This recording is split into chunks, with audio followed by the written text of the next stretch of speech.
In this video we will introduce the basic operation. After installation, find the power cable, the circuit breaker, the key switch. Connect the power cable.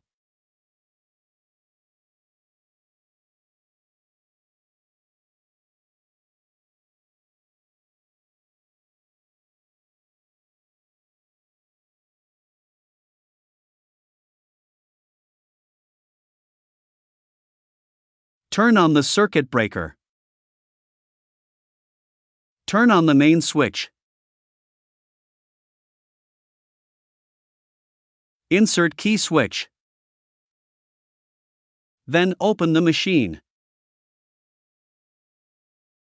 Firstly, turn on computer below.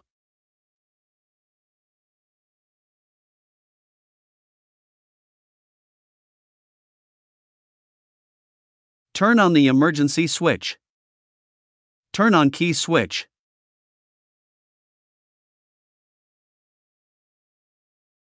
Next step.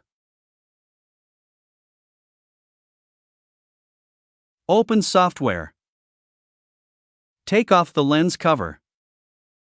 Put test material under laser head. Find the focus. Operate software.